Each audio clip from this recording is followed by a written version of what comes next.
Hola amigos, el 22 de junio de 1941 comenzó la Operación Barbarossa, el esfuerzo de Alemania y sus aliados de destruir a la Unión Soviética. Pero precisamente, el punto de este video es ¿por qué la Unión Soviética logró sobrevivir a los primeros 6 meses de la guerra? Y esa es una pregunta extremadamente interesante, ya que, por ejemplo, en 1940, las Fuerzas Armadas alemanas derrotaron rotundamente a los ejércitos de Francia. Y una de las razones de ese enorme logro es que los alemanes utilizaron unidades de armas combinadas, tipificadas por los Kampfgruppen. Y los Kampfgruppen tenían una combinación interesante de unidades de reconocimiento, infantería, tanques y artillería, todos coordinados de una manera magistral para lograr romper las líneas enemigas y explotar las brechas de una manera inusitada. Precisamente, en las primeras semanas de la guerra, los soviéticos perdieron una enorme cantidad de equipo y de tropa. Por ejemplo, aquí vemos camiones soviéticos abandonados cerca de Kiev. Las pérdidas en Kiev fueron enormes. Cerca de 660,000 soldados capturados, más decenas de miles de vehículos de todos los tipos. En cuestión de semanas, los primeros ejércitos soviéticos que estaban ante la frontera con Europa fueron prácticamente aniquilados. Pero lo que hemos de reconocer más allá de esa realidad es que casi de inmediato los soviéticos se lanzaron a llamar a sus reservas. Porque hemos de reconocer una simple realidad. Antes de la Segunda Guerra Mundial, mucho antes de la Segunda Guerra Mundial, los soviéticos sabían que en algún momento dado se enfrentarían a las Fuerzas Armadas de Occidente.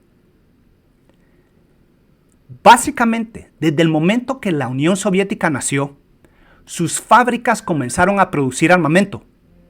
Y junto con la producción de armamento, los soviéticos empezaron a entrenar a decenas y cientos de miles de hombres para ser reservistas. Y eso es extremadamente importante, porque luego de perder los soviéticos a sus primeros ejércitos frente a las fronteras con Alemania, empezaron a llamar a todos sus reservistas, una primera llamada de reservistas. Y esos reservistas recibieron armas, municiones y equipo de todo tipo de las bodegas que tenían los soviéticos. Eso sí, durante este periodo, Stalin cometió el error de llamar a sus generales a que lanzaran contraataques masivos, sin importar las consecuencias. Y en esos contraataques masivos, los soviéticos perdieron mucho equipo y mucho material. Así, dejaron el camino abierto para que los alemanes continuaran con sus explotaciones. Y nada más quiero hacer un pequeño paréntesis en las imágenes que veremos ahorita. El tanque que vemos aquí es un T-35 con múltiples torretas. La torreta principal tenía un cañón de 76 milímetros, un obús, con el cual atacarían posiciones defensivas enemigas, mientras que en 2 torretas secundarias tenían cañones de 45 milímetros. Y aquí, imágenes de toda la destrucción de la Fuerza Aérea Soviética en los primeros días de la guerra. Aeródromos llenos de aviones destruidos. Y eso nos lleva al punto de la llamada a las reservas. Los primeros ejércitos soviéticos fueron destruidos en cuestión de semanas. Las reservas fueron llamadas también en cuestión de semanas.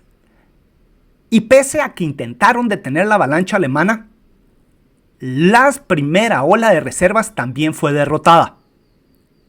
Y fue derrotada por estos grupos de tanques, estos grupos de infantería que estaban peleando de esa manera, como se los digo, dentro de Kampfgruppen. Y los Kampfgruppen eran extremadamente ideales para lograr combatir contra un enemigo menos sofisticado como los soviéticos.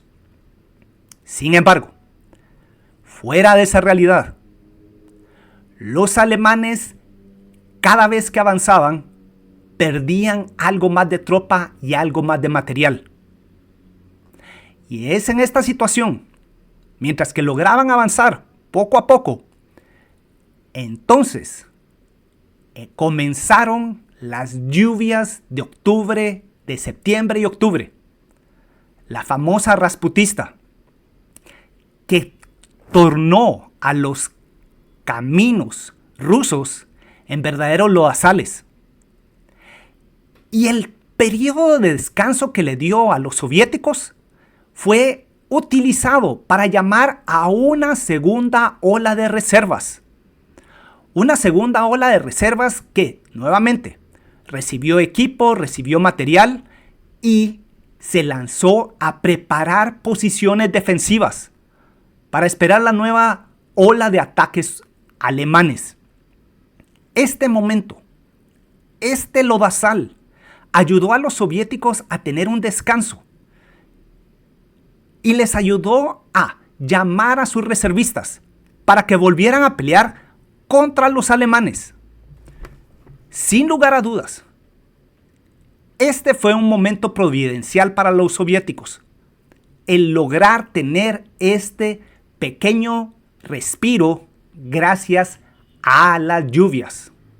Pero después vinieron los tiempos fríos, las heladas, que volvieron a endurecer los caminos y los alemanes se lanzaron nuevamente al ataque. Y la segunda ola de reservistas también fue destruida. Los soviéticos no estaban logrando detener a la aplanadora alemana. Sin embargo, para los alemanes era cada vez más difícil llevar suministros hacia el frente de batalla. Y, al mismo tiempo, pese a las pérdidas, los soldados soviéticos demostraron una y otra vez ser extremadamente eficientes en la defensa de sus posiciones. Una vez ellos se atrincheraban, era difícil de sacarlos de sus trincheras. Y con cada nuevo avance, los alemanes iban perdiendo más tropa y más material. Es cierto, los alemanes siguieron empujando a sus unidades de infantería y sus unidades de tanques hacia adelante. Y, en un momento dado, ellos llegaron hasta los suburbios de Moscú. Y de haber logrado continuar con su avance, es probable que Moscú hubiera caído ante las fuerzas armadas alemanas. Y existe la posibilidad de que allí hubiera terminado la guerra. Pero, definitivamente, con cada nuevo avance alemán se perdía más y más tropa. Y es en ese contexto que, cuando los soviéticos se enteraron que Japón no los iba a atacar, trajeron a sus fuerzas armadas de Siberia, divisiones de infantería, unidades mecanizadas y unidades blindadas, con equipo extremadamente eficiente para la lucha en invierno. Y además, estos eran soldados experimentados, que ya tenían experiencia de combate. Estas eran reservas de primera calidad para poder montar un contraataque. Y precisamente, Georgy Zhukov, comandante de las fuerzas soviéticas, organizó un enorme contraataque frente a Moscú. Y aquí quiero hacer una pausa. Una de las realidades de cualquier guerra es que el bando, cualquiera de los dos bandos, tiene que recibir siempre refuerzos para mantenerse en la lucha. Pero los alemanes, durante todo este periodo, recibieron muy pocas tropas de refuerzo y muy poco equipo de refuerzo. ¿Por qué? Sencillamente, Alemania no se movilizó hasta febrero de 1942. Y esto implica que las pérdidas que sufrieron en los primeros 6 meses de la guerra no pudieron ser sustituidas. No tuvieron soldados y equipo para sustituir las bajas que sufrieron en los primeros meses de la guerra. Y ante Moscú, finalmente, fueron detenidos, mientras que los soviéticos de inmediato se pusieron en pie de guerra. Comenzaron a llamar a sus reservistas y sus fábricas comenzaron a construir armamento de todo tipo y equipo de guerra de todo tipo. Precisamente esa fue la enorme diferencia. Primero, los soviéticos se pusieron en pie de guerra casi de inmediato y además tenían mucho equipo ya en reserva. Es cierto, mucho de ese equipo se perdió en los primeros meses de la guerra, pero en esos 6 meses los soviéticos lograron sobrevivir y fuera de lograr sobrevivir, ellos triunfaron. Bueno, espero que este video rápido haya sido interesante y si les interesó, les van a gustar los libros que ya tengo a la venta en España con la editorial Almuzara. Y además, para el resto del mundo, ya tengo 9 libros a la venta con Amazon. Y por otra parte, si desean, pueden ayudarme como patrocinadores. Y siempre le agradezco a mis patrocinadores por su apoyo para continuar realizando estos videos. Muchas gracias.